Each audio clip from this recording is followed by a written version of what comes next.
자, 이번 시간은 224페이지예요. 224페이지. 자, 51번부터 같이 봅니다. 자, 도시 및 중앙경제비법상 사업시행인가 특례사항에 관련된 설명으로 틀린 것을 찾는 겁니다. 1번 정비사업시행인가 고시가 있은 때에는 공시법상 사업인정고시가 성수를 본다. 맞죠? 정비사업 절차에서는 사업시행인가 고시를 공시법상 토지수용요건인 국토부도장으로부터 공익사업인정을 받은 것으로 본다. 의제가 됩니다. 그리고 보상금 지급에 대한 협의가 안 됐을 때 2번 재결 신청은 언제까지 가능하죠? 사업시행기간 이내 출금되죠. 사업시행인가를 할 때 정한 사업시행기간 내에 재결 신청을 허용하게 됩니다. 그래서 동그라미 1번, 2번을 묶어줍니다. 동그라미 1번, 2번을 묶어서 이것은 공지법상 특례 규정이죠. 앞에다가 공지법상 특례가 됩니다. 공지법상 특례라고 적어 두시면 돼요. 자, 잠깐만 이제 그동안에 공부했던 거 몇 가지를 잠깐 복습을 좀 해드릴 수 있도록 그렇게 준비를 할게요. 여러분 보시고요. 자, 우리 그동안에 그 부동산 공급 시간에 토지를 수용할 때 그 토지 수용 요건이라든지 보상 절차를 규정하고 있는 법이 무슨 법이었죠? 공지법이었죠. 자, 이 공지법을 이제 준용하게 되는데, 자, 그때 공지법상 토지 수용 요건, 공지법이 정한 토지 수용 요건 두 가지 기억할 겁니다. 자, 공지법에 의해서 토지를 수용할 때는 토지 수용을 필요로 하는 사업이 무슨 사업에 해당해야 되죠? 공익사업에 해당해야 돼요. 그리고 공익사업에 해당한다고 국토교통부로부터 공익사업에 대한 사업 인정 고시가 있어야지 토지 수용이 가능합니다. 그렇게 하죠. 그래서 앞으로 공지법에서 토지를 수용할 때는 원칙적으로 국토교통부로부터 공익사업 인정에 관한 고시가 있어야 토지를 수용하는 것을 원칙으로 한다. 그런 이야기예요. 근데 우리 이제 그동안의 토지 수용을 이제 오늘까지 3개를 배운 거죠. 자, 우리 국토교육법에서 도시군 계획시설 사업, 도시군 계획 시설 사업을 위해서 토지 수용을 공부했죠. 도시군 계획 시설 사업을 위한 토지를 수용할 때는 그때는 자, 여기에 무엇이 있어야 국토교통부터 공익사업 인정을 받은 것으로 간주됐죠. 그때는 실시계획인가고시죠. 실시계획인가가 고시되면은 이 실시계획인가가 고시된 것을 국토교통부터 공익사업 인정을 받은 것으로 본다. 그렇게 됐죠. 그 다음에 지난주에 수용 방식의 도시개발입니다. 자, 도시개발 사업. 이 도시개발 사업을 수용 방식으로 할 때, 사업 시행자가 토지를 수용하게 되죠. 자, 도시개발 사업을 수용 방식으로 할 때, 사업 시행자가 토지를 수용할 때는 여기에 무엇이 들어가야 되죠? 택지 등 조성을 위해서 수용해야 될 토지 등의 세부 목록, 수용 대상이 될 토지 등의 세부 목록표를 만들어서 그 세부 목록을 고시합니다. 이 세부 목록을 고시하면은 공지법상 토지 수용 요건인 국토교통부로부터 공익사업 인정을 받은 것으로 본다. 이걸 외워야 돼요. 도시군 계획시설 사업은 실시계획인가 고시를 공익사업 인정받은 것으로 수용 방식의 도시개발 사업 절차에서는 수용 대상이 될 토지 등의 세부 목록 고시를 공익사업 인정받은 것으로 본다. 이렇게. 그리고 지금 우리 정비사업이죠. 재개발, 재건축 사업을 재개발 등 정비사업이죠. 재개발하고 우리 정비사업에서 토지 수용이 가능한 것은 재건축입니까? 주거환경 개선 사업입니까? 주거환경 개선 사업이 되죠. 그래서 주거환경 개선 사업하고 재개발 사업. 재건축은 천재지변 등 긴급한 경우 아니면은 원칙적으로 토지 수용이 허용되지 않거든요. 자, 우리 정비사업에서는 무엇이 있어야 되죠? 사업시행인가 고시죠. 사업시행인가가 고시된 경우에는 그렇게 되죠. 정비사업 절차에서는 사업시행인가 고시되면 국토교통부로부터 공익사업 인정을 받은 것으로 본다. 그렇게 돼요. 그리고 보상금 지급에 대한 협의가 안 되면 법원에 재판 신청합니까? 토지 수용에 재결 신청합니까? 재결 신청할 수 있는데 그때 재결 신청 기간은 도시군 계획시설 사업은 언제까지 할 수 있죠? 사업 시행 기간이죠. 도시군 계획시설 사업 시행 기간에 재결 신청할 수 있고 이거 문집에 지분 다 있습니다. 이거 그대로 다 있다고 이거. 그 다음에 도시개발법은 지난주에 했는데 그죠? 언제까지 할 수 있죠? 사업 시행기간 종료일까지, 도시개발 사업 시행기간 종료일까지 보상금 지급에 대한 협의가 안 되면은 재결 신청 언제든지 가능합니다. 그리고 정비사업, 오늘 정비사업은 언제까지죠? 똑같습니다. 정비사업 시행기간이죠. 그럼 정비사업 시행기간이 2년이면 2년 내내 재결 신청할 수 있고 3년이면은 3년 내에 재결 신청이 언제든지 법상 가능하다. 그런 이야기예요. 자, 공지법상 토지 수용 요건과 그리고 또 특례 규정에 대해서 그동안에 공부했던 거 세 가지를 한꺼번에 복습하는 기회를 가졌고요. 앞으로도 계속 반복하게 돼요. 자, 그 다음에 3번 뭐죠? 주거환경개선사업은 저소득층 집단 거주지역 맞죠? 그래서 주거환경개선사업 하면서 부동산 등기할 때는 주택법상 국민주택 채권 매입에 관한 규정을 적용합니까? 배제합니까? 배제. 주거환경개선사업 하면서 부동산 등기하고 건축허가 받을 때는 국민주택 채권 매입을 안 할 수 있도록 경제적 배려를 했다라고 간주하면 되죠. 4번 진짜 중요해요. 이건 꼭 외워야 되고요. 중요하기보다는 아마 주의가 필요하지 않을까. 자, 주거환경 개선 구역에서 비출 거요. 도시공구역시설 결정 구조 및 설치 기준 등까지 줄 거죠. 주거환경 개선 구역에서 도시공구역시설 설치 기준은 우리가 설치 기준 넣으면은 우리 속에 지금 국토교통부장으로 세팅이 되어 있잖아요. 조심해야 되죠. 주거환경 개선 사업구역에서 도시공구역시설 설치 기준은 특례로서 무엇을 정하죠? 국토교통부령입니다. 국토교통부령으로 설치 기준을 따로 정하게 됩니다. 국토부 장관이 아니죠. 그 다음에 5번 봅니다. 주거환경 개선 구역에서 환지를 공고하는 방법으로 하거나 관리 충격 방법 이 두 가지죠. 환지 방식과 관리 충격 방식으로 할 때는 주거환경 개선 구역은 정비구역 지정 고시에 있은 날부터 국토교통부상 몇 종이 되죠? 3종. 3종 일반 주거지기 결정 고시로 본다. 그렇게 돼요. 그러면 그 밑에 이제 주거환경 개선 사업이 몇 가지 방법이 있어요? 4가지 방법이 있죠. 토지 등 소유자가 스스로 주택을 보전, 정비, 개량하게 하는 방법. 스스로. 외웠잖아. 그죠?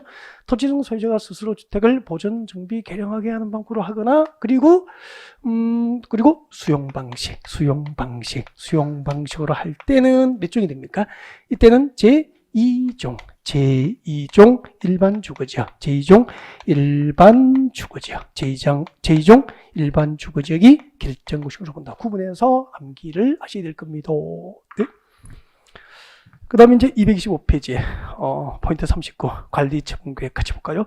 자, 관리처분계획은 잠깐만 앞을 보실래요? 잠깐 앞을 보시고 우리 사업생 인가고시까지 이제 진도가 나온 거예요. 여기까지 나왔고 특례 규정까지 이제 공부를 다 한 거고요. 관리청 사업생 인가고시에서는 그날부터 120일 내에 분양 공고하고 분양 신청을 받고 그 분양 신청된 현황을 기초해서 이제 관리처분계획, 분양처분계획을 작성해서 고시하게 됩니다. 이렇게 쭉 진행이 연결될 거예요.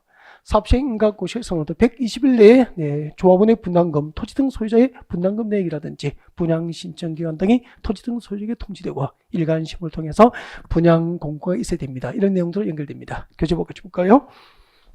52번 정비사업시행자. 이때 정비사업시행자의 10중 8구 누구죠? 조합이죠. 조합에서는 사업시행 인가고시가 있으나부터 며칠? 120일 내에 분양 신청 기간 등을 토지 등 소유자 조합원에게 통지하죠. 통지 동그라미 하고 일간신문에 분양 공고를 하게 됩니다. 정비 사업 절차에서는 사업시행 인가고시 후 며칠 내에 분양 공고를 하게 됩니까? 120일. 그렇게 기억하시면 돼요. 90일이 틀렸죠? 위 1번의 경우 토지 등 소유자 1인이 시행하는 재개발 사업의 경우에는 그러하지 아니하죠. 토지 등 소유자 한 사람이 시행하는데 아파트 분양할 일이 있어? 없잖아요. 그럴 경우에는 그러하지 않다. 다음 3번 분양신청기간은 통지한 날부터 그 분양신청기간 등을 토지 등 소유자에게 통지한 날부터 며칠이죠? 30일 이상 60일 이내로 하는 게 원칙이죠. 4번 투기관리지구의 정비사업에서 관리청객에 따라서 분양 대상자와 그 시대에 속하는 자는 분양 대상자 선정으로부터 5년 내에 투기관리지구에서 분양 신청을 할 수 없도록 제한을 받게 됩니다. 5번 사업시행령 등 관리청객 인가고시가 된 날의 다음 날부터 90일 내에 분양 신청을 하지 않은 자와 토지나 건축물 또는 그 밖의 권리에 대해서 손실보상 협의를 의무적으로 하게 됩니다. 여러분 그 분양 신청 기간 내에 분양 신청하지 않은 자는 아파트 입주권 줄 수 있어? 없기 때문에 관리청객 인가고시가 있은 날의 다음 날부터 며칠 내에 90일 내에 손실보상 협의를 의무적으로 해야 된다. 그런 얘기입니다. 네, 넘어가요. 자, 이렇게 해서 이제 분양 신청된 현황을 기초로 이제 관리청구획을 작성하게 되죠. 자, 하기 전에 53번 문제 같이 봅니다. 53번은 여러분 좀 낯설 거예요. 이 53번은 그 사업시행 인가 시기나 관리청구획 인가 시기 조정을 할 수 있다는 거죠. 그럼 잠깐만요. 이거 관리청구획 인가 시기 그리고 사업시행 인가 시기를 조정하는 경우도 있다는 거예요. 네. 사업시행 인가 구조에 있으면 곧바로 뭐가 나는 거죠, 이제? 분양 공고하고 분양 신청받고 관리청구획 작성하고 관리청구획 인가하면 공사에 들어가야 되잖아요. 근데 만약에 우리가 이제 그 재개발 재건축으로 뭐 집값이 많이 오른다든지 투기 가능성이 높은 지역이라든지 이런 경우에는 관리청구획 인가 시기나 사업시행 인가 시기를 인위적으로 제도적으로 그 시기를 다소 1년 범위 내에서 1년을 넘지 않는 범위 내에서 그 시기를 조정할 수 있는 제도가 있다는 정도만 아시면 돼요. 그래서 그 제도를 소개하려고 칸묘역이 만든 문제예요. 아무튼 정비사업절제에서 사업시행 인가 시기나 관리청구획 인가 시기 조정이 가능하다 불가능하다 제도적으로 가능하다는 정도는 알아달라는 거예요. 그래서 만든 문제입니다.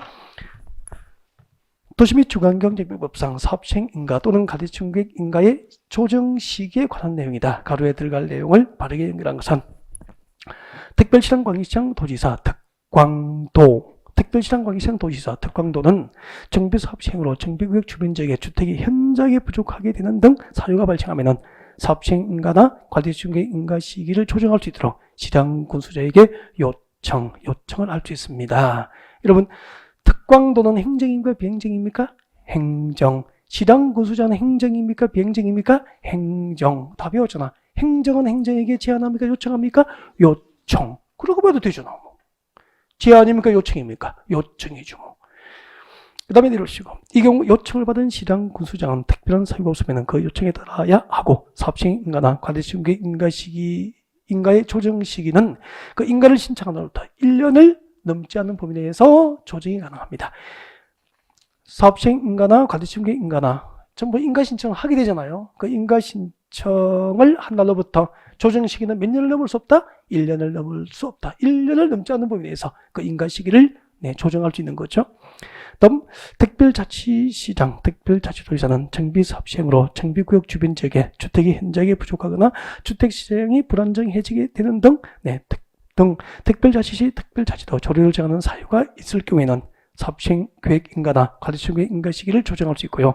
이 경우 사업시행 인가 또는 관리청구획 인가의 조정 시기는 그 인가 신청을 한 날부터 몇 년을 넘을 수 없다? 1년을 넘을 수 없다. 그렇게 되어 있습니다. 자, 1년을 넘지 않는 범위 내에서 인가 신청 이전부터 1년을 넘지 않는 범위 내에서 관리청구획 인가 시기나 그리고 사업시행 인가 시기 조정이 제도적으로 가능하다라고만 기억하시면 됩니다. 혹시 한 줄 들어갔을 때 처음 봤다고 할까봐 만든 문제예요. 그래서 부담 없이 지나갈 때 그냥 시기 조정이 가능하다. 근데 조정 시기는 인가 신청을 받은 날부터 몇 년을 넘을 수 없다? 1년을 넘을 수 없다. 그렇게 기억하시면 돼요. 이러시죠. 54번.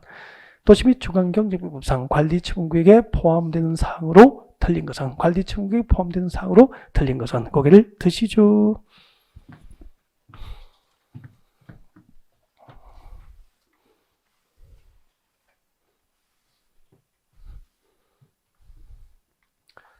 우리 지난주에 환지 방식의 도시개발 사업절차에서 환지 처분할 사항을 미리 정한 계획이 무슨 계획이죠? 환지 계획이죠. 오늘 정비사업이 끝나면은 분양 신청한 조합원에게 분양 처분, 새로 조성된 대지나 건축물을 분양 처분해 주게 되죠. 그때 분양 처분할 사항을 미리 정한 계획이 무슨 계획이죠? 관리청구획이 된다고. 그래서 자, 지금부터 이제 관리청구획 관련 문제를 풀기 전에 관리청구획은 언제 작성할까요? 라고 하는 거죠. 정비사업 시행자 조합에서는 분양 신청 기간이 종료된 때 그 분양 신청된 현황을 기초로 다음 사항이 포함된 관리청구를 작성합니다. 관리청구를 작성해서 그 관리청구에 대해서 인가를 받아야 된다. 그렇게 되죠. 누구로부터 인가 받죠? 시장 군수등으로부터 인가를 받지 뭐. 그때 환지 계획은 무엇을 내용을 합니까? 환지 설계를 내용을 하고요. 우리 관리청구획은 분양처분계획이니까 무엇을 내용을 하죠? 분양 설계 등을 내용을 하게 돼요. 그래서 일단 이것은 외워야 되죠. 환지 설계는 도시개발 사업전 종전 토지 소유자 누구에게 사업이 끝나고 몇 번지 위치에 몇 제곱미터를 환지 줄 것인지 환지 대상의 위치와 면적을 결정하는 것이고, 분양 설계는 재개발 재건축 할 때 분양 신청한 조합은 누구에게 몇 평짜리 아파트 몇 동 몇 호를 줄 것인지, 네, 분양 신청 조합원에게 분양해야 될 아파트 동, 호수 등을 결정하는 설계가 무슨 설계입니까? 분양 설계가 되는 거지 뭐. 그 다음에 분양 신청한 조합원의 주소와 분양이 설계되면 그 결정된 동, 호수를 분양받을 자의 주소와 성명에 관한 사항도 관리지목으로 정해되고, 그래서 나중에 실무할 때 관리지목을 보면 무엇을 알 수 있죠? 어디에 살고 있는 주소, 이름, 누가, 재개발 재건축 사업으로 새로 조성된 대지나 건축물, 아파트 몇 동 몇 호를 분양받게 되는지를 관리지목으로 정하게 되는 거죠. 이거 말고 이제 분양 대상자별 분양 예정이죠. 분양 대상자별 분양 예정. 분양 예정인 대지나 건물은 관리 충격 단계에서는 공사에 안 들어갔으니까 지금 있습니까? 앞으로 건설해야 됩니까? 앞으로 건설해야 되니까 지금 아직 존재하지 않죠. 그래서 가격입니까? 추산액입니까? 추산액. 분양 예정인 대지나 건축물의 추산액. 그 다음에 분양 대상자별 종전토지죠. 분양 대상자별 종전토지. 종전토지나 건축물의 명세 및, 그 다음에 제가 무지하게 많이 강조드렸죠. 관리청계획 포함되어야 할 조합원의 종전토지나 건축물의 가격을 산정하는 기준일은 조합 설립 인가고시에 있으면 아닙니까? 사업시행 인가고시에 있으면 아닙니까? 가운데 사업시행 인가고시에 있으면 아닙니까? 사업시행 인가고시는 많이 했거든요. 사업시행 인가고시가 있은 날 기준으로 산정된 가격이죠. 여기서 한번 물어볼게요. 도시및 주거환경정비부상 10년 동안 공사가 미집행되고 지목이 돼 도시군 계획시설 사업 결정고시로 10년 동안 사업이 미집행되고 지목이 돼인 토지는 관할 시청 중에 매수 청구할 수 있죠. 그래서 매수 청구된 토지의 매수 가격은 어떻게 산정합니까? 국토계획법상 규정이 없잖아. 무슨 법 준용합니까? 공치법 준용이라고 외워야 되고, 수용 방식의 도시개발 사업지를 정해서 운행지 공급가격은 어떻게 정합니까? 감정가격 플러스 공사비 하는 금액 기준으로 사업시행자와 운행지 개발자 협의 결정한 거 맞죠? 조성토지, 수용방식으로 조성된 토지의 가격은 어떻게 평가하죠? 감정가격 기준이야. 지난주에 환지방식으로 조성된 토지의 가격을 평가되는 토지평가협의회 심의를 거쳐서 결정하되, 앞으로인데 그에 앞서서 공인평가기관의 평가를 받게 해야 한다. 외워야 됩니다, 좀. 그리고 정비사업을 할 때, 재개발 재건축할 때 관리청계획 포함될 분양 예정인 대지나 건축물의 추산액이나 조합원의 종전토지나 건축물의 가격을 산정할 때는 나누어졌잖아요. 주거 환경 개선 사업하고 재개발. 주거 환경 개선 사업과 재개발 사업은 공익 사업이잖아요. 그래서 조합원의 재산, 종전 토지 등 소유자의 재산을 평가할 때, 조합원이나 토지 등 소유자의 재산을 평가할 때는 어떻게 하죠? 시장, 군수 등이 선정 계약한 감정평가업자 2인 이상의 평가 금액을 산술평가해서 정해버려요. 그럼 재개발할 때 조합원의 종전 토지나 건축물의 재산을 평가하고, 조합원이 분양 예정인 대지나 건축물의 추산액을 산정할 때 조합 측의 의견이 반영돼 안 돼? 안 되거든. 공익사업이니까 구청에서 일방적으로 선정 계약한 감정평가업자 2인 이상의 평가한 금액을 산술평가해서 정하게 돼요. 근데 재건축을 할 때, 재산을 평가할 때는 어떻게 했죠? 재건축할 때는 나누어지잖아. 시장, 군수 등이 선정 계약한 감정평가업자 몇 인? 1인 이상. 그렇죠. 이제 서서히 생각이 나죠. 그리고 조합총회 의견로 선정 계약한 감정평가업자 1인 이상. 합하여 몇 인이 되는 거죠? 2인 이상의 평가 금액을 산술평가하여 정한다. 이렇게 되죠. 이대로 문제가 다 만들어져 있습니다. 지금 단계에서는 필기를 안 해도 다 자료에 있죠. 활용해서 복습하시면 되죠. 자, 이제 관리청계획 작성. 관리청계획 내용은 이런 것을 내용을 하는 계획인데 다 할 수는 없고요. 그럼 분양 설계할 때 기준이 있어야 될 거 아니야. 그러면 우리가 지난주에 환지 설계할 때 기준은 종전 토지하고 환지될 토지의 7가지가 같죠. 위치, 지목, 면적, 토질, 수리, 이용 상황, 환경 7가지를 종합적으로 고려해서 환지를 설계하자. 절충주의, 적응한지 원칙이었잖아요. 오늘 관리청객 작성할 때 아파트 동수를 결정할 때 기준은 분양 신청한 조합원의 종전 토지나 건축물의 무엇을 기준으로 합니까? 면적 또 이용 상황, 그렇죠. 이용 상황, 그리고 환경, 이용 상황 또는 환경, 이 세 가지를 종합적으로 해서 아파트 동수가 결정되는 거죠. 그래서 면적, 이용 상황, 환경은 관리 청객 작성 기준, 위지면, 토수리, 환하면은 환지 설계 기준, 그렇게 되는 거라고. 환지계획 작성 기준이 되는 거죠. 구분했으면 좋겠고, 이 원칙에 대해서 이제 특례들이 다양하게 인정되죠. 이 특례에서는 거의 뭐 출제를 한 문항 정도 하거든요. 네, 특례 사항들을 복습하시면 돼. 우리 그 환지계획 작성할 때 특례, 뭐 정환지, 감환지, 과수토지, 환지지 이런 것은 그대로 이게 다 준용이 됩니다. 대부분 준용되고 특례 속의 특례들만 여러분이 좀 별도로 준비하면 될 거예요. 자, 문제 같이 풀어볼까요? 54번. 도시 및 주관경제법상 관리 처분계획에 포함되는 사항, 금방 설명드렸고 틀린 것은 4번이죠. 여러분 관리 처분계획에 포함되어야 할 4번 보십시오. 종전 토지나 건축물의 명시에, 그리고 그 종전 토지나 건축물의 가격을 산정하는 기준이 언제입니까? 조합 설립 인가고시가 있을 날이 아니고 사업 시행 인가고시가 있을 날 기준이죠.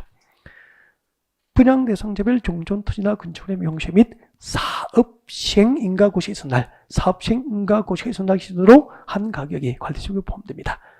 55번 오세요. 도시 및 주관경제법상 관리처분계획 수립 기준, 관리처분계획 수립 기준에 관련된 설명으로 틀린 것. 1번 종전 토지나 건축물에 동그라미 하죠. 면적, 이용 상황, 환경, 이 세 가지 그 밖의 사항을 종합적으로 고려한다. 이게 원칙 아닙니까? 맞죠? 이게 관리처분계획 작성 원칙이에요. 면적, 이용 상황, 환경. 분양 신청한 조합원의 종전 토지나 건축물의 면적, 이용 상황, 환경을 종합적으로 고려해서 아파트 동호수를 결정하는 게 원칙이라고. 다만 정비구역 지정 후 분할된 토지를 지정한 자 줄 것이십시오. 여러분 정비구역 지정 이후에 분할된 토지를 지정한 자는 실수요자라고 했습니까? 투기꾼입니까? 투기꾼. 투기꾼은 아파트 입주권 교부합니까? 현금 청산해서 쫓아냅니까? 현금 청산 대상이 되잖아요. 정확한데 분양 설계 줄 거죠. 분양 설계 관리 청객 중에서 분양 설계는 별표하셔야 되겠네. 분양 설계가 뭐죠? 밑에 적으십시오. 뭐죠? 동호수를 설계하는 거잖아. 그죠? 네, 분양 신청한 조합원에게 아파트 동호수를 몇 동 몇 호로 할 것인지를 설계하는 것. 자, 이 분양 설계, 동호수를 결정할 때는 특혜 분양 방지를 위해서 분양 신청 기간이 만료하는 날 줄 거놔야 되죠.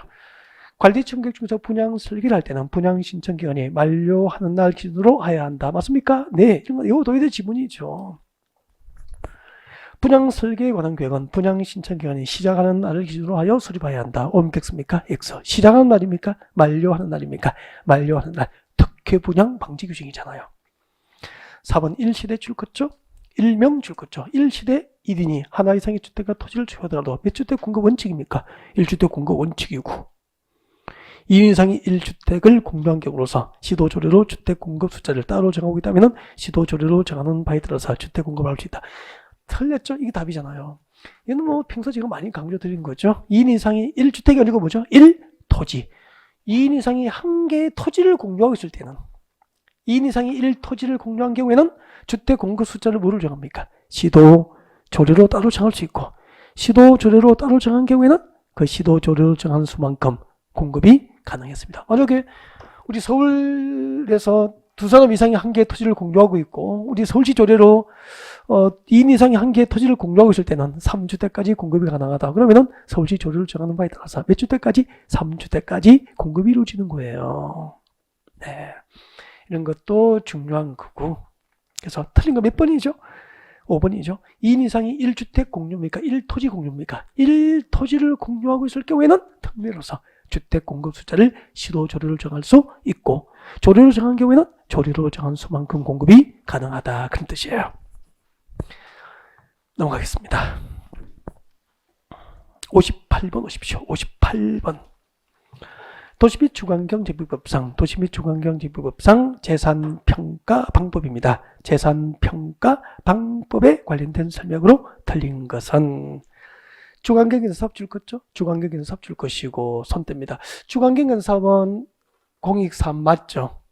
공익사업이고 또 공영개발 방식이기 때문에 그 정비구역의 토지 등 소유자가 감정평가업자 선정에 개입해요? 안 해요? 안 해요. 그래서 주거환경 개선 사업은 시장구수 등이 선정계약한 감정평가업자 몇 인이죠? 2인 이상 감정평가업자가 평가한 금액을 산술평가에 정하게 됩니다. 이거하고 무엇이 똑같습니까? 주거환경 개선 사업하고 재개발 사업. 주거환경 개선 사업과 재개발 사업의 평가 방법이 똑같아요. 주거환경 개선 사업과 동그라미 1번 다시 보십시오. 주거환경 개선 사업과 재개발 사업은 시장구수 등이 선정계약한 2인 이상의 감정평가업자의 평가한 금액을 산술평가에서 정한다 이 말입니다. 재개발도 동일하죠? 네. 근데 그 밑에 내려옵니다. 2번. 재개발 사업은 시장구수 등이 선정계약한 1명 이상의 감정평가업자하고 조합총회 의결로 선정계약한 1명 이상의 감정평가업자의 평가한 금액을 산술평가에 산정하는 것은 재개발입니까? 재건축입니까? 재건축 사업에서 재산평가 방법이 되는 것이고. 그러면 1번, 2번을 딱 묶어서 비교하시면 되죠. 그럼 끝난 거예요, 수험 준비. 주거환경 개선 사업하고 재개발 사업 얘기요. 주거환경 개선 사업하고 재개발은 공영개발이기 때문에 공익사업에 해당하기 때문에 조합 측의 토지 등 소유자 측의 참여 없이 시장구수 등이 일방적으로 선정계약한 2인 이상의 감정평가업자가 평가한 금액을 산술평가해서 재산을 정하게 되고 재건축만 나누는 거죠.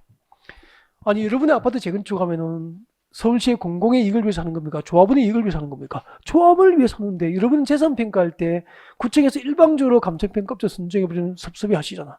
그래서 법을 만들 때 이렇게 만든 거예요. 재건축은 시장구수 등이 선정계약한 1인 이상 조합총회 의결로 선정계약한 감정평가업자 1인 이상 합하여 2인 이상의 평가한 금액을 산술평가한다고. 그러면은 3번은 맞는 거 맞습니까? 네. 그 다음에 4번 봅니다. 자, 인가받은 관리 청구를 변경 중지 폐지. 세 개 동그라미 하십시오.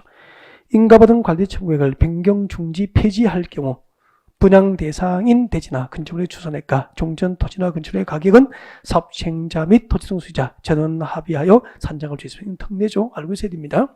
5번 사업 시행자는 감정평가를 할 경우 시장구수 등에게 감정평가업자의 선정 계약을 요청하고 감정평가에 필요한 비용을 미리 예치하게 해야 됩니다. 59번 토지 및 주거환경법상 주택 등 건축물을 분양받을 권리 산정 기준일 등에 관련된 설명으로 틀린 것은 고개를 드시죠. 고개 드시고 그러면 대답을 잘 하셔야 되는지 대답을 잘 하셔야 되는데 되게 집중하세요.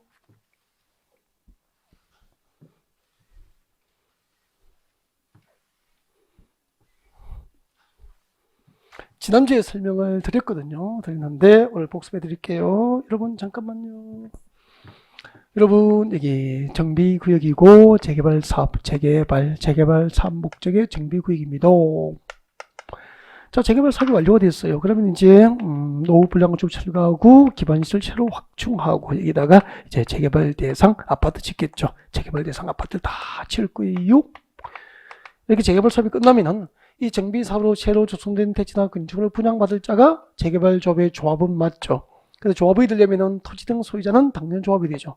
그래서 토지 등 소유자가 되려면은 이 정비구역에 무엇이 됩니까? 토지 소유자, 건축물 소유자, 지상권자가 되어야 되죠. 이제 물어볼게요. 자, 이렇게 정비 사업으로 새로 조성된 대지나 건축물을 분양받을 수 있는 권리 산정 기준일은 언제죠? 정비구역 지정고시가 있은 날이다. 그렇게 했죠. 이 동네에 재개발 재건축 사업을 목적으로 정비구역 지정고시가 있은 날. 이 정비구역 지정고시가 있은 날이 분양받을 권리 산정 기준이 된다 그랬고 그 기준일에 다음 날부터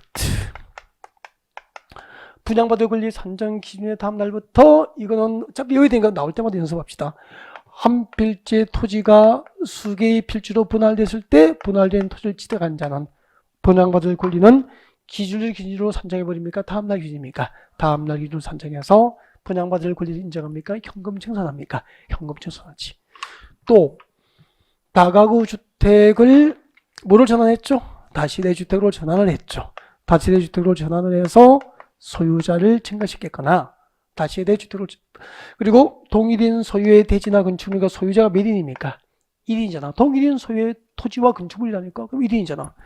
이걸 다음날부터 기준의 다음날부터 대지 따로 건축물 따로 각각 분리하여 소유하거나 나대지에 구분 소유할 수 있는 공동주택 건설하여 소유자를 늘렸거나 기존의 단독주택 철거하고 공동주택 건설해서 소유자를 늘린 경우에는 전부 분양받을 권리를 기준일 기준으로 산정해 줍니까? 그 다음날 기준으로 합니까? 다음날 기준으로 산정한다. 그렇게 배웠지. 도시개발 사업을 환지 방식으로 하는 게 투자자와 그 지역의 원주민에게 유리합니까? 수용 방식이 유리합니까? 환지 방식이 유리하지. 그러면은 환지 방식으로 하면은 해당 지역의 집사 주택 사두면은 권리 가격 관계없이 입자한지 신청, 아파트 입주권 신청할 수 있잖아요. 그리고 또 땅을 가지고 있으면 환지를 받을 수 있잖아요. 대박이 나잖아. 그래서 투기를 못하게 일정한 경우를 기준으로 하여서 환지 지정이 제한되고 분양받을 권리를 전부 환지받을 권리를 금전으로 청산해서 쫓아내게 되는 거죠. 그럼 여기서 물어봅니다. 우리 도시개발법상 환지 방식의 도시개발 사업절차에서 환지 지정을 제한하는 기준일은 이 동네 도시개발구역 지정을 하기 위해서 주민 의견 청취, 주민 의견 청취를 위한 뭐죠? 공람 또는 공청회 개최를 공고한 날 맞죠? 도시개발구역 지정을 위한 주민 의견을 청취하기 위해서 공람 또는 공청회 개최를 공고하면은 이 동네 도시개발구역 지정을 하기 위해서 여러분의 의견을 듣기 위해서 공람 또는 공청회 개최를 하겠다고 공고를 해버리면은 정보가 다 새 나가버리잖아, 공식적으로. 그럼 투기꾼이 몰려올 테니까 그 공고한 날이 기준일이고 그 기준일에 또 다음 날부터 그렇게 되죠. 이 기준일의 다음 날부터 이 넷 중 한 개에 해당하면은 환지 지정이 제한되고 환지받을 권리는 금전 청산해서 쫓아내게 되는 거지 뭐. 그죠?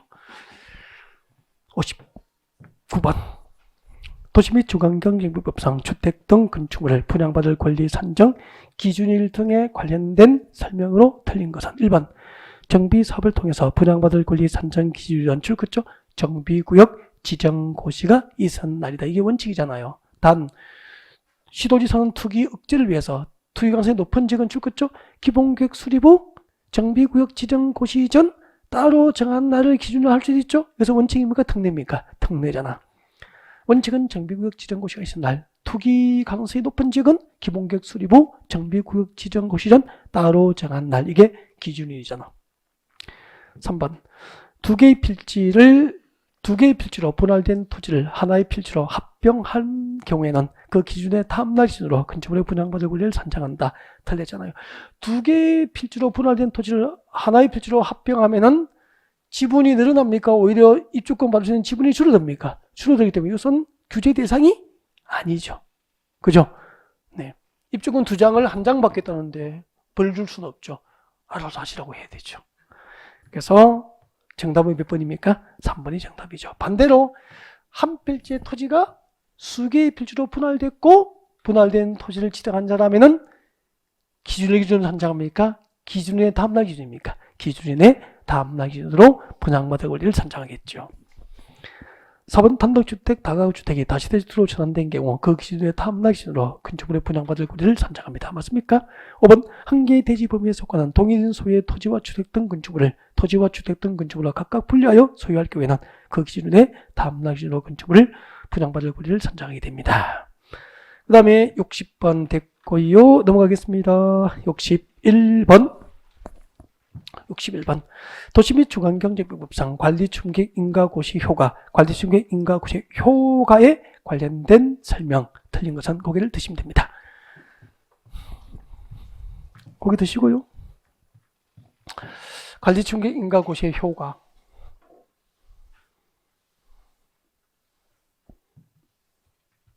여기 보시면 이 재개발 사업을 목적으로 지정된 정비구역이라고 가정합시다.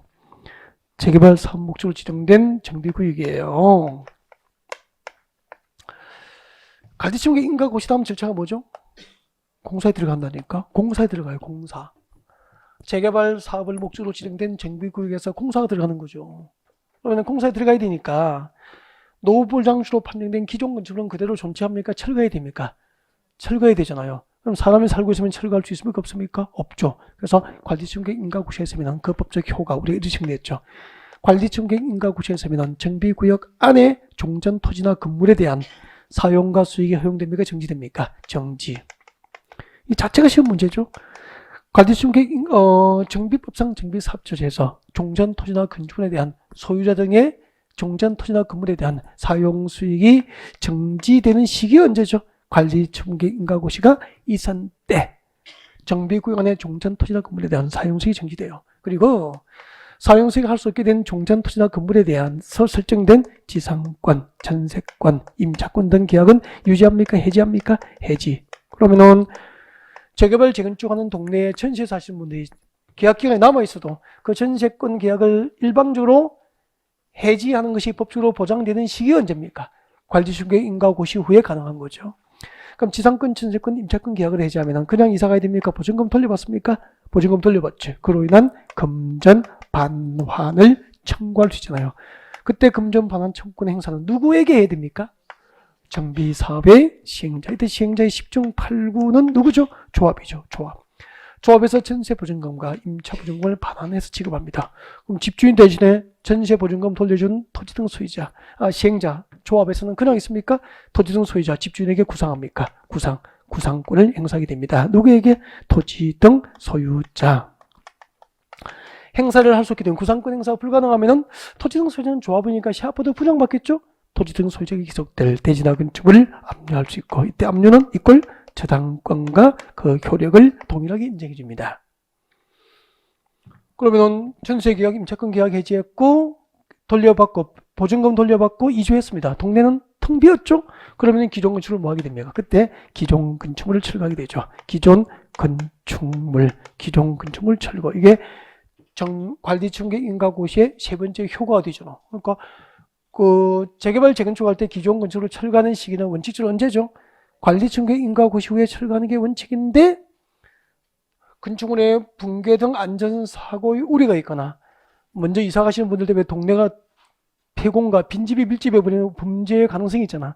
이럴 경우에는 관리청객 인가전 예외적으로 이제 미리 철거합니다. 미리 철거하는 것도 관리청객 인가전 철거도 가능하죠.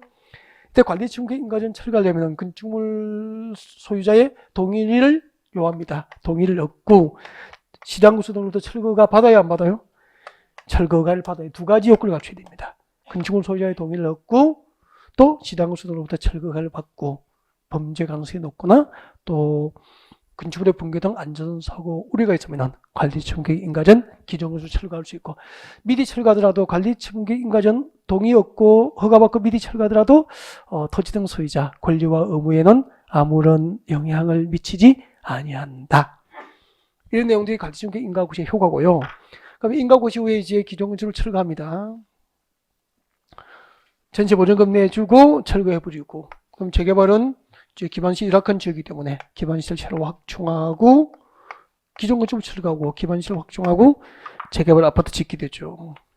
그럼 아까 우리 60번입니까? 마무리하는 절차가 있었잖아. 마무리하는 절차. 어떻게 마무리되는지 한번 이 자체가 시험 나온 거죠. 정비사업절 제작, 관리청객 인가고시 후 사업의 절차가 맞게 짝지어진 것은 대략적으로 스토리를 알고 있어야 그런 답을 찾아갈 수 있다고 아까 60번 문제 넘어왔잖아. 그죠? 60번 문제 그 순서 찾는 문제예요. 작년, 재작년에. 그래서 이제 이런 문제를 해결하려면 외워서 되는 게 아니고 여기서부터 이제 같이 해봐요. 재개발 재건축 공사 끝났어. 그럼 조합은 어떻게 되죠? 공사 완료 보고서를 만들어서 뭐를 신청합니까? 준공인가를 신청해요. 그러면은 이제 공사 완료 보고서 만들어서 준공인가를 신청하면은 틀림없이 인가고시는 사업시행계획대로 시장구수 등이 인가해서 고시한 사업시행계획대로 사업이 끝나면은 이제 준공인가를 하고 공사 완료를 고시를 하게 되죠. 공식적으로 재개발 재건축 공사 완료였음을 공식적으로 고시하게 되죠. 준공인가 및 공사 완료 고시가 있게 돼요. 공사 완료 고시가 있으면 지체 없이 대지 확정 청약합니다. 지체 없이 대지 확정 청량을 하고 청량했으니까 이제 토지 분할 절차를 거칩니다. 토지 분할 절차를 거쳐서 대지 확정 청량하고 토지 분할 절차를 거쳐서 새로 조성된 대지나 건축물의 소유권을 이전합니다. 잔금을 마친 분양 신청한 조합원에게 새로 조성된 대지나 건축물의 소유권을 이전하여 고시하죠. 그리고 이것을 시장수단에게 보고합니다.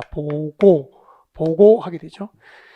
새로 조성된 대지나 건축물의 소유권을 이전하여 고시합니다. 소유권 이전 고시, 이것을 뭐라고 하죠? 네 글자로 바꾸면은 분양처분이라고 하는 거예요. 이것을 분양처분이라고 하죠. 분양처분. 새로 조성된 대지나 건축물의 소유권을 이전하여 고시하고 이것을 시장수단에게 보고합니다. 분양처분. 소유권 이전이 고시되면은 지체 없이 도시개발법은 환지처분 공고 14일 내에 등기를 신청 촉탁. 정비법은 소유권 이전이 고시되면 지체 없이 시행자의 신청과 촉탁에 의해서 등기를 신청 촉탁하죠. 등기를 신청하거나 촉탁을 하게 되죠. 등기를 신청 촉탁하게 되고 분양 등기를 하게 됩니다. 분양 등기를 마무리함으로써 이제 모든 사업 절차가 마무리 그렇게 되고요. 이렇게 소유권 이전이 고시되면은 조합원은 새로 조성된 대지나 건축물을 분양받은 자는 언제 소유권을 취득합니까?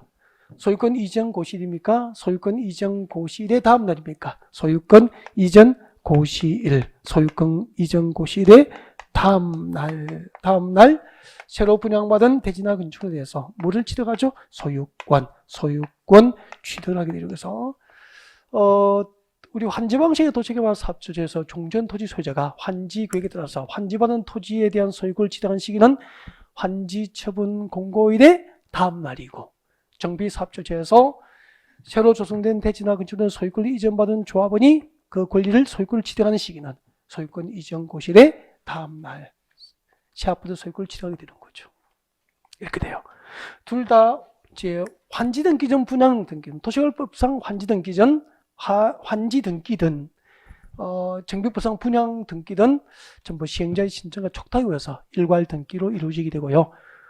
분양 등기 전, 환지 등기 전, 다른 등기는 예외적으로 허용됩니까? 제한됩니까? 제한된다. 문제 보겠습니다. 61번.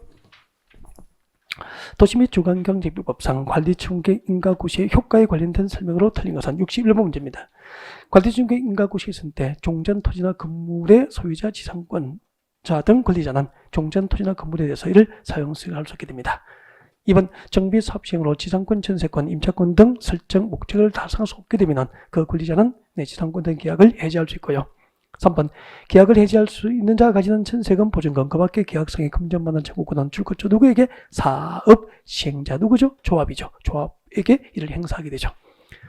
금전반환 청구권의 행사에 따라서 금전을 지급한 사업 시행자 조합에서는 토지 등 소유자가 조합은 아닙니까? 조합원에게 이를 구상하게 되고요. 5번 사업 시행자 등 관리청구의 인가를 받은 후 기존 건축물 소유자의 동의와 지당구성의 허가를 받아 기존 건축물을 철거하여야 한다. 틀렸죠.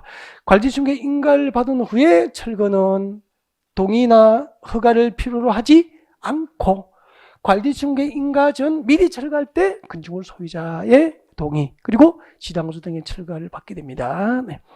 관리청구의 인가 받은 후 철거는 기존 건축물 철거는 허가 대상이 아니죠. 그래서 정답이 5번이죠. 다음 62번.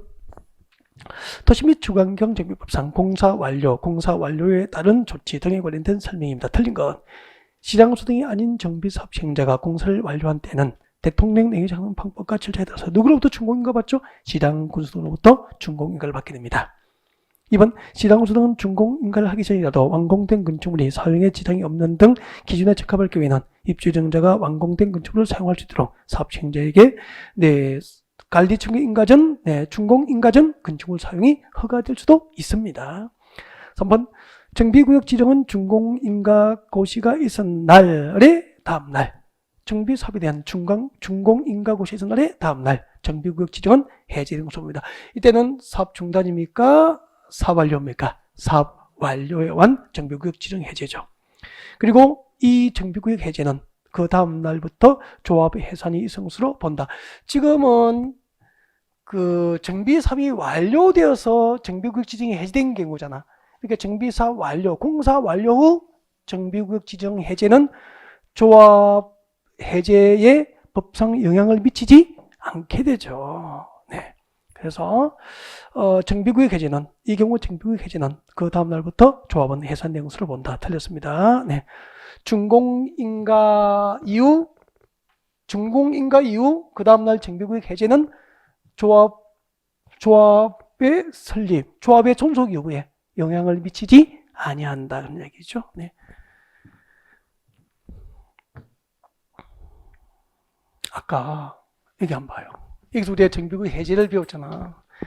요청 해제하고 직권 해제가 있었죠? 정비사업 목적 달성이 어려워. 소송 중이야. 그러면은 직권으로 정비구역 지정 해제할 수 있죠. 그러면은 정비구역 지정이 직권으로 해제 해비로 나오면 그때는 조합 설립 인가나 추진위원회 구성 승인에 대해서는 그대로 있습니까? 설립 인가 취소 등이 이성수로 봅니까? 설립 인가 취소 등이 이성수로 본다는 얘기죠. 조합의 존속에 영향을 미치지만 지금은 무시 끝났습니까? 공사가 완료되고 공사 완료 고시가 됐잖아. 그 이후에는 이제 정비구역 해제, 공사 완료 고시일의 다음날 정비구역 지정 해제가 된 경우에는 조합의 존속에 영향을 미치지 아니한다는 얘기죠. 사업이 끝났기 때문에 그래요. 다음 들어오시고, 그래서 정답은 몇 번이죠? 4번이 정답이 되구나. 5번 사업 시행자는 대지나 건축으로 소유권을 이전한 때에는 그 내용을 해당 자치단체 공부에 고시합니다. 고시 동그라미. 이 고시가 뭐죠? 소유권 이전 고시예요. 소유권 이전하면은 그 내용을 고시합니다. 소유권 이전 고시. 소유권 이전을 고시하고 시장업소에게 보고합니다. 보고 동그라미. 이것을 뭐라 그래요? 소유권을 이전하여 고시하고 보고하는 것을 아까 분양 처분이라고 하잖아요. 그래서 지금 이렇게 드린 거. 정비 사업 시행자는 대지나 건축을 소유권을 이전한 때는 그 내용을 해당 자치단체 공부에 고시한 후 시장업소에게 보고해야 한다. 이 문장을 네 글자를 바꾸면 뭐죠? 분양 처분이라고 하는 거죠. 이 경우 대지나 건축물을 분양받을 자는 그 소유권 이전 고시가 있은 날입니까? 다음 날입니까? 다음 날 그 대지나 건축물에 대한 소유권을 취득을 하게 되는 거예요. 64번입니다. 도시 및 주관경제법상 등기 절차, 권리 변동 제한 등에 관련된 설명으로 틀린 것은 1번 정비 사업 시행자는 소유권 이전 고시가 있는 때에는 14일 내에 대지나 건축물에 대한 등기를 지방법원 지원과 등기소에 촉탁 신청해야 한다. 며칠? 14일이 내가 틀렸죠? 언제죠? 지체 없이. 도시개발법은 환지처분 공고 후 14일 내에 등기를 신청 촉탁. 정비법은 소유권 이전이 고시되면 지체 없이 등기를 신청 촉탁. 그렇게 되죠. 그리고 2번 정비 사업에 관하여 소유권 이전 고시의 다음 날부터 위 1번에 따른 등기가 있을 때까지는 저당권 등 다른 등기는 허용됩니까? 제한됩니까? 제한. 시행자의 신청과 촉탁에 의한 일괄 등기 전 다른 등기는 제한됩니다. 3번 대지나 건축물을 분양받은 자가 종전에 소유하고 있던 토지 또는 건축물의 가격과 분양받은 대지나 건축물의 가격 사이에 차이가 있으면 사업시행 인가고시가 있은 후 청산금을 분양받을 자로부터 징수하거나 분양받을 자에게 지급을 하게 됩니다. 4번 정비사업시행자는 정관 등에서 분할 징수, 분할 지급을 정하고 있거나 총회 의결을 거쳐서 따로 정한 경우에는 관리청계 인가 후 이전 고시의 날까지 일정 기간별로 청산금 분할 징수, 분할 지급할 수 있게 됩니다. 그래서 도시개발법과 정비법 모두 청산금에 분할 징수, 분할 교부가 허용되거나 라고 하고 알려주시면 되는 거죠. 5번 시장업소 등이 민시행자, 사업시행자는 청산금을 납부할 자가 이를 납부하지 않으면은 시장업소 등이니까 행정청이잖아. 행정청은 청산금을 납부하지 않으면은 지방시의 체납처분에 예에 들어서 징수를 직접 할 수 있지만 그 뒤에 시장업소 등이 아닌 시행자, 대부분 조합 아닙니까? 조합은 직접 징수합니까? 시장업소들에게 징수 위탁합니까? 징수 위탁, 위탁 동그라미 밑에 적으십시오. 도시개발법과 정비법의 위탁 수수료는 100분의 4, 주택법은 100분의 2 그렇게 되겠죠. 여기까지가 도시 및 주관경 정비법입니다. 다음 주에 이제 건축법 진도를 준비하게 될 텐데 건축법은 상당히 분량이 많음에도 불구하고 다음 주에 한 주에 아무튼 진도를 마무리해야 되거든요. 자. 미리 좀 해석을 하시는 게 좋을 것 같고요. 건축법은 문제를 보고 오시는 것도 괜찮을 것 같아요. 문제가 많기 때문에 또 그냥 여러분이 보시고 충분히 해결할 수 있어도 뛰어넘는 게 많기 때문에 문제를 미리 읽어오는 것도 괜찮습니다. 네. 자, 오늘 여기까지 고생하셨습니다.